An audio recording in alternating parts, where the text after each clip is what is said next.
നമ്മളിന്ന് കാണാൻ പോകുന്നത് ഒരു പള്ളിയാണ്. ജസ്റ്റ് ഒരു നോർമൽ പള്ളിയല്ല. കാനഡയിലല്ല, നമ്മുടെ വേൾഡ് തന്നെ ഏറ്റവും വലിയ ഡോംസ് ഉള്ള പള്ളികളിൽ ഒരു പള്ളിയാണ് ഈ പള്ളി. Saint Joseph Oratory of മോൺട്രോയൽ.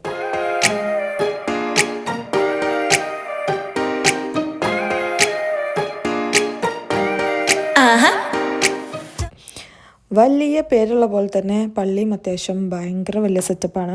ഇതൊരു റോമൻ കത്തോലിക് മൈനർ ബെസിലിക്കാണ്. അതേപോലെ തന്നെ ഒരു നാഷണൽ ഷ്രൈനും കൂടിയാണ്.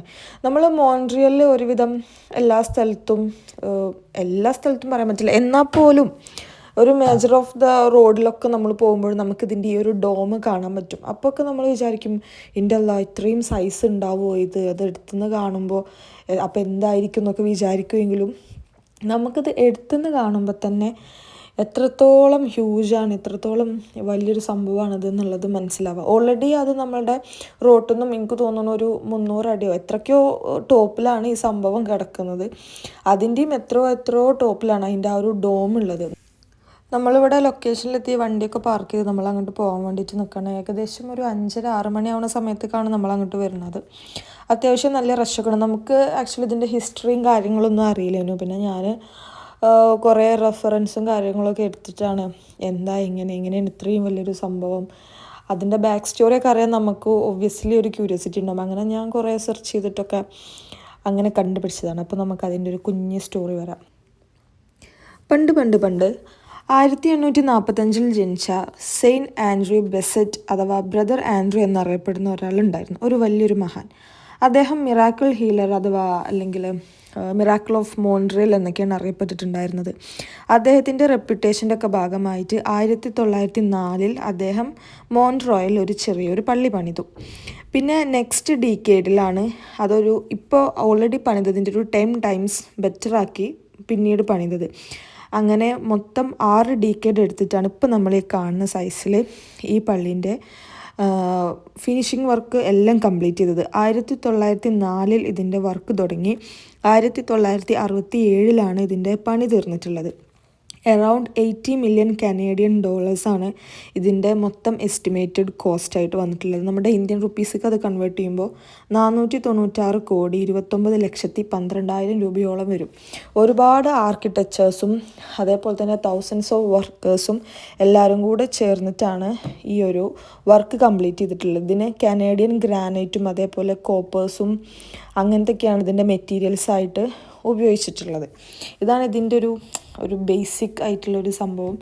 ഞാൻ തപ്പി പിടിച്ച് കണ്ടുപിടിച്ചതാട്ടോ. ഇത് അറൗണ്ട് എനിക്ക് തോന്നുന്നു മോർ ദാൻ 2 മില്യൺസ് ഒക്കെ വിസിറ്റേഴ്സും ഒക്കെ വന്നിട്ടുള്ള ഒരു ഫേമസ് ആയിട്ടുള്ള, വേൾഡിൽ തന്നെ ഫേമസ് ആയിട്ടുള്ള ഒരു പള്ളികളിൽ ഒരു പള്ളിയാണ് ഈ സംഭവം. ആൻഡ് ഫൈനലി നമ്മൾ നടന്നതിൻ്റെ ഒരു എൻട്രൻസിലേക്ക് എത്തിക്കുകയാണ്. ഇതിലേക്ക് നമുക്ക് വേണമെങ്കിൽ അതിൻ്റെ ഏറ്റവും ടോപ്പിൽ തന്നെ ഫസ്റ്റ് ചെല്ലാം, അല്ലെങ്കിൽ ബേസിൽ കൂടെ ഏറ്റവും ഗ്രൗണ്ട് ഫ്ലോറിൽ നിന്ന് നമുക്ക് കയറി പോകാനൊക്കെ പറ്റും. അപ്പോൾ നമ്മളെന്തായാലും കാണാൻ വന്നതല്ലേ, അപ്പോൾ അതെല്ലാം ഒരുവിധമൊക്കെ നമുക്ക് പറ്റുന്ന സ്ഥലമൊക്കെ കവർ ചെയ്യാമെന്ന് വിചാരിച്ചിട്ട് നമ്മളങ്ങനെ ഏറ്റവും സ്റ്റാർട്ടിങ് തന്നെ എൻട്രൻസിൽ തന്നെ നമ്മൾ തുടങ്ങുകയാണ്. ഡോറ് തുറന്ന് നമ്മൾ ഫസ്റ്റ് വരുമ്പോൾ തന്നെ ഫസ്റ്റ് സ്ട്രൈക്ക് ചെയ്യാൻ നമുക്ക് അവിടെ ആ ഒരു വെച്ചിട്ടുള്ള ആ ഒരു പെയിൻറ്റിങ്സാണ്. നമുക്ക് അവിടെ ഒരു എസ്കലേറ്ററിൻ്റെ സൈഡിലായിട്ടൊരു വോളിൽ ഒരു വലിയൊരു പെയിൻറ്റിങ്സ് വെച്ചിട്ടുണ്ട്. അത് നല്ല ബ്യൂട്ടിഫുൾ ആയിട്ടുള്ളൊരു സംഭവമായിരുന്നു. അതേപോലെ തന്നെ പിന്നെ ആ ഒരു ഏരിയയിൽ വാഷ്റൂം ഏരിയാസ് കൊടുത്തിട്ടുണ്ട്, മെന്നും വുമണും സെപ്പറേറ്റ് തന്നെ.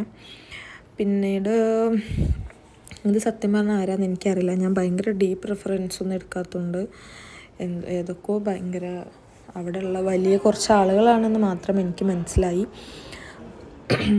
പിന്നെ അവിടെ ഒരു പ്രെയർ സെക്ഷൻ ഉണ്ടായിരുന്നു കേട്ടോ. എനിക്കെന്തോ അതിൻ്റെ ഉള്ളിൽ കയറാൻ എനിക്കൊരു പേടി ഇങ്ങനെ വന്നു. അങ്ങനെ നമുക്ക് കയറാൻ പറ്റുമോ? കാരണം ഓരോ റിലീജിയനും അതിൻ്റേതായിട്ടുള്ള റെസ്പെക്റ്റും കാര്യങ്ങളൊക്കെ ഉണ്ടായതുകൊണ്ട് ഞാൻ ജസ്റ്റ് ഒന്ന് അതിൻ്റെ ഫ്രണ്ട് എനിക്ക് കാക്കു കുറേ പറഞ്ഞു, എല്ലാവരും കയറുന്നു വിസിറ്റ് ചെയ്യുന്നൊക്കെ ഉണ്ട്. അപ്പോൾ എൻ്റെ അടുത്ത് കുറേ പറഞ്ഞു കയറിക്കോ പറഞ്ഞപ്പോൾ ഞാൻ ജസ്റ്റ് ഇവിടം വരെ മാത്രം കയറിയിട്ട് ഞാൻ തിരിച്ചു പോന്നു. അവിടെ ഒന്നാമത് മെയിനായിട്ട് അവിടെ അരക്കിരുന്ന് പ്രാർത്ഥിക്കുന്നൊക്കെ ഉണ്ട്. അപ്പോൾ നമ്മൾ അവിടെ ചെന്ന് വീഡിയോ എടുക്കുകയൊക്കെ ചെയ്യുമ്പോൾ അതൊരു ഡിസ്ട്രാക്ഷൻ അല്ലേ എന്ന് വിചാരിച്ചിട്ട് ഞാൻ പോയി പെട്ടെന്ന് പോന്നു. കാക്കു പിന്നെയും അതിൻ്റെ ഉള്ളിലൊക്കെ കടന്ന് പോയി നോക്കുന്നുണ്ടായിരുന്നു. പിന്നെ നമ്മൾ പുറത്ത് വരുമ്പോൾ നമ്മളെ നിന്ന ഏരിയയിൽ തന്നെ അവരതേപോലെ ഇതിൻ്റെ ഇൻസ്ട്രക്ഷൻസും കാര്യങ്ങളൊക്കെ കൊടുത്തിട്ടുണ്ട്. ഇൻസ്ട്രക്ഷൻസ് എന്ന് പറഞ്ഞു കഴിഞ്ഞാൽ 1 2 3 4 എന്ന് പറഞ്ഞിട്ട് ഓരോ ഏരിയ എന്തൊക്കെയാണ് എവിടെയാണ് പാർക്കിംഗ് ഏരിയ, എൻട്രൻസ്, അതേപോലെ അവിടെ അതിൻ്റെ ഉള്ളിലുള്ള മ്യൂസിയം, പിന്നെ ആ ഡോമിൻ്റെ ഡീറ്റെയിൽസ് കാര്യങ്ങളൊക്കെ. പിന്നെ അതൊരു ഡൊണേഷൻ ഏരിയയാണ് കേട്ടോ. അങ്ങനെയുള്ള സംഭവങ്ങളൊക്കെ അവിടെ കൊടുത്തിട്ടുണ്ട്. പിന്നെ ഇതെന്താണ്, അതെന്താ ഞാൻ ശ്രദ്ധിച്ചിട്ടില്ല. നമ്മളെന്തായാലും ഇവിടുന്ന് നെക്സ്റ്റ് ഫ്ലോറിലേക്ക് പോവാണ്. നമുക്ക് ഒരു ഐഡിയ ഇല്ല, ഞാൻ ആദ്യമായിട്ട് വരികയാണ് ഞാൻ. അപ്പോൾ എന്തായിരിക്കും എന്നുള്ള ഭയങ്കര ക്യൂരിയോസിറ്റി ഉണ്ട് നമുക്ക്. അത് അവിടുന്ന് നമ്മൾ ആ ഒരു എസ്കലേറ്റർ കഴിഞ്ഞ് നമ്മൾ വരുമ്പോൾ നമുക്ക് വീണ്ടും വേറൊരു എസ്കലേറ്ററും കൂടെ ഉണ്ട്. അതുകൂടെ കഴിഞ്ഞിട്ടാണ് നമുക്ക് അതിൻ്റെ നെക്സ്റ്റ് ഏരിയയിൽ നമുക്ക് കാണാൻ പറ്റുന്നത് എന്താണ് എങ്ങനെയൊക്കെയാണെന്നുള്ളത്. അതിൻ്റെ ഇടയിൽ വേറെ സംഭവങ്ങളൊന്നും ഇല്ലയെന്ന് തോന്നുന്നു. നമ്മളിവിടെ എത്തുമ്പോൾ നമുക്ക് അതേപോലെ ഒരു വലിയൊരു ബാൽക്കണി എന്നാണോ അതിന് പറയുക, ഒരു വലിയൊരു ഓപ്പൺ ഏരിയ, ഓപ്പൺ ടെറസ് പോലെ വലിയൊരു ഓപ്പൺ ഏരിയ ഉണ്ട്. ഇതിന് ഫസ്റ്റ് ഇങ്ങോട്ട് ഈ ഒരു ഭാഗത്തേക്ക് നമുക്ക് കാറിൽ ഡ്രൈവ് ചെയ്ത് വരാൻ പറ്റുള്ളൂ. എനിക്ക് തോന്നുന്നു അതിൻ്റെ ബാക്ക് സൈഡിൽ നിന്നാണ് തോന്നുന്നു. അത് കണ്ടോ, ആ ഒരു ഏരിയയിൽ കാർ നിർത്തിയിട്ട് നമുക്ക് സ്ട്രൈറ്റ് ഈ ഒരു ഭാഗത്തേക്ക് വരാനായിട്ട് പറ്റും. നമ്മളിങ്ങോട്ട് വരുമ്പോൾ ഭയങ്കര നല്ല വൈഡ് സ്പേസ് ഉണ്ടായിരുന്നു. അതുകൊണ്ട് നമുക്ക് നല്ല വിശാലമായി നടന്ന് ആസ്വദിക്കാൻ പറ്റും അതിൻ്റെ വ്യൂ. ഇവിടെ നിന്ന് ശരിക്കും നമ്മൾ നിൽക്കുന്ന സിറ്റിൻ്റെ ഒരു ഏകദേശം എല്ലാ ഭാഗങ്ങളും നമുക്ക് കാണാൻ പറ്റും. ഞാനും കാക്കുന്നിട്ട് ഇതാണ് ഇതാണ് എന്നൊക്കെ പറഞ്ഞുകൊണ്ടിരിക്കുന്നു. സത്യത്തിൽ അതൊന്നും അതല്ല എന്ന് തോന്നുന്നു ഗൈസ്. ഏതൊക്കെയോ കുറേ ബിൽഡിങ്, പക്ഷേ സംഭവം ഭയങ്കര നൈസായിരുന്നു കേട്ടോ. നല്ല സൂര്യൻ കത്തി നിൽക്കുന്നൊക്കെ ഉണ്ടെങ്കിലും അന്ന് ഒരു 17-16 ഡിഗ്രി ഒക്കെ ആയിരുന്നു ആ ഒരു വെതർ എന്ന് പറയുന്നത്. അപ്പോൾ നമുക്കത്ര ചൂടുണ്ടായിരുന്നില്ല. അതൊരു പ്ലസ് പോയിൻ്റ് ആയിരുന്നു ഇവിടെ തെണ്ടിത്തിരിയാൻ. പിന്നെ അവിടെ ഒരു ഭയങ്കര അടിപൊളിയായിട്ട് കണ്ടൊരു സംഭവമാണ് ഈ ഒരു സ്കൾപ്ചർ.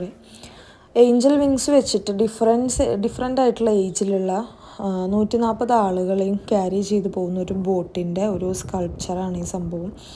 അത് പറയപ്പെടുന്നത് അന്നുണ്ടായിരുന്ന റെഫ്യൂജീസിൻ്റെ ക്രൈസിസിനൊക്കെ കാണിക്കുന്ന ഒരു സ്കൾപ്ചറാണെന്നാണ്. അതിൻ്റെ ഒരു ടൈറ്റിലായിട്ട് വരുന്നത് ഏഞ്ചൽ അൺഅവേഴ്സ് എന്ന് പറയുന്ന ഒരു സംഭവമാണ്.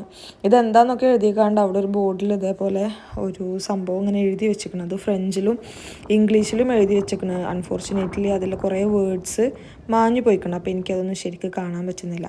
പിന്നെ നമുക്ക് ഇവിടെ നിന്ന് നമ്മൾ കണ്ണുകൊണ്ട് കണ്ണ് വ്യൂ അല്ലേ, നമുക്ക് ഈ ഒരു സംഭവത്തിൽ അടിപൊളിയായിട്ട് എല്ലാ വ്യൂവും നമുക്ക് സൂം ചെയ്തൊക്കെ കാണാൻ പറ്റും. പക്ഷേ അതിന് $1 നമ്മൾ അതിലിടണം, കോയിൻ ഇടണം. നമ്മൾ കോയിനൊന്നും നമ്മുടെ കയ്യിലുണ്ടായില്ല. അതുകൊണ്ട് നമുക്ക് ഈ ഒരു സംഭവം യൂസ് ചെയ്യാൻ പറ്റില്ല. നമുക്ക് പിന്നെ ആരെടുത്തേക്കും നമ്മളെ നാട്ടിലൊക്കെ ആണെങ്കിൽ ഒരു രൂപ തരുമെന്നൊക്കെ ചോദിക്കുക. ഇവിടെ പിന്നെ അതൊന്നും പറ്റാത്തതുകൊണ്ട് നമ്മൾ ഫോണിലൊക്കെ മാക്സിമം സൂം ചെയ്ത് കണ്ട് പോന്നു, അല്ലാതെ വേറെ നിവർത്തി ഉണ്ടായിരുന്നില്ല. നല്ല കാറ്റ് കഴിഞ്ഞിട്ടോ, നല്ല കാറ്റും നല്ലൊരു വെതറും, പിന്നെ എന്താ പറയുക, നല്ല വൈബ് ചെയ്യുന്നു അവിടെ. നമുക്ക് കുറേ നേരം അവിടെ തന്നെ ഇരിക്കാൻ തന്നെ തോന്നും. ഇതിൻ്റെ അടുത്ത ഫ്ലോറിലുള്ള സംഭവങ്ങളാണിത്. ഇതൊരു മിനി മ്യൂസിയം പോലെ അവർ സെറ്റ് ചെയ്തിട്ടുണ്ടായിരുന്നതാണ്.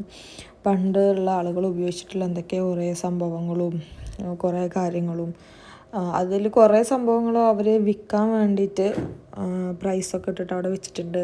ആക്ച്വലി അതൊക്കെ ക്ലോസ് ചെയ്തിട്ടുണ്ടായിരുന്നു ആ ഒരു സമയമായപ്പോൾ. പിന്നെ അവിടെ ഒരു ഹോട്ടലല്ല, ഒരു കോഫി ഷോപ്പ് പോലത്തെ എന്തോ ഒരു സംഭവം അവിടെ സെറ്റ് ചെയ്തിട്ടുണ്ട് കേട്ടോ. ഇതൊക്കെ ഇതേപോലെ ഓരോരോ സംഭവങ്ങൾ നല്ല വിലയുണ്ട് കേട്ടോ. അതൊക്കെ ഹാൻഡ് മെയ്ഡ് ആയിരിക്കും.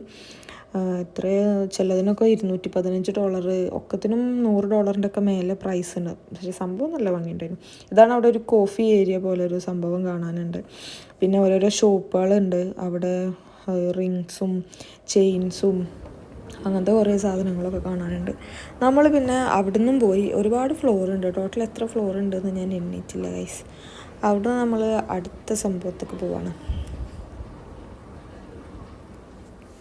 ഇവിടെ വരെയാണ് നമുക്ക് മാക്സിമം ആക്സസ് ഉള്ളത് എന്നാണ് എനിക്ക് തോന്നുന്നത്. അതിൻ്റെ മേലേക്ക് നമുക്ക് വിസിറ്റേഴ്സിന് പോകാൻ പറ്റില്ല എന്ന് തോന്നുന്നു. ഇവിടെ വരുമ്പോൾ നമുക്ക് ഇതേപോലെ ഒരു ബ്യൂട്ടിഫുൾ ആയിട്ടുള്ളൊരു പ്രയർ സ്പേസ് കാണാം. ഞാൻ കയറിയില്ല, എനിക്കെന്തോ എൻ്റെ മനസ്സ് അനുവദിച്ചില്ല. അവിടെ നിന്ന് പ്രാർത്ഥിക്കുന്നവർ സമാധാനം പോലെ പ്രാർത്ഥിച്ചോട്ടെ എന്ന് വിചാരിച്ചു. പക്ഷേ കാക്കു എനിക്ക് വേണ്ടി കാക്കു കയറി കാക്കു പറഞ്ഞു ഞാൻ വീഡിയോ എടുത്തുതരാമെന്ന് പറഞ്ഞു. ഇതൊക്കെ ഇതിൻ്റെയൊക്കെ പിക്ചേഴ്സ് ഭയങ്കര അടിപൊളിയാണ്. ഇത് കാണാനും ഭയങ്കര അടിപൊളി കേട്ടോ. ഗൂഗിളിലൊക്കെ നോക്കിയാൽ കിട്ടും. അതിൻ്റെ പുറത്തുനിന്ന് വരുമ്പോഴുള്ളൊരു വ്യൂ ആണിത്. ഇതാണ് നമുക്ക് മാക്സിമം നമുക്ക് ആക്സസ് ചെയ്യാൻ പറ്റുന്നൊരു ഹൈറ്റ്. ഇവിടെ ഒരുപാട് സ്റ്റെപ്പ് ഉണ്ട്. ഒരുവിധം എല്ലാവരും ഇവിടെ എത്തിയ സ്റ്റക്കാവും. കാരണം അവിടെ നമ്മൾ ഇരുന്ന് പോകും. അത്രയും ബ്യൂട്ടിഫുള്ളാണ് അവിടെ നിന്നുള്ളൊരു വ്യൂ. നമുക്ക് കുറച്ച് നേരം കൂടി ഇരുന്നിക്കണമെങ്കിൽ നല്ല അടിപൊളിയായിട്ടുള്ളൊരു സൺസെറ്റ് കിട്ടിയിരുന്നു. പക്ഷേ നമുക്ക് വേറൊരു പ്ലാൻ ഉണ്ട് അതിൻ്റെ ഇടയിൽ.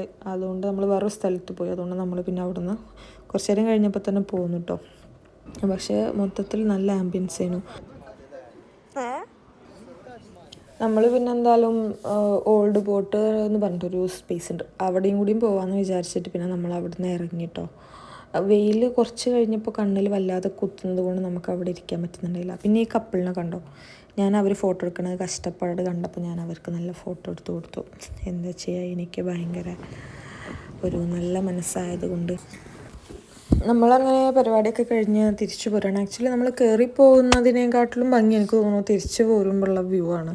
ആ സ്റ്റെപ്പ് ഇങ്ങനെ ഇറങ്ങുമ്പോൾ നമുക്ക് ആ ഒരു സൺസെറ്റും മൊത്തത്തിലുള്ള ആ ഒരു സിറ്റിൻ്റെ ഒരു വ്യൂവും എല്ലാം കൂടെ ആയിട്ടേ ടോട്ടലി ദാറ്റ് വാസ് അമേസിങ്.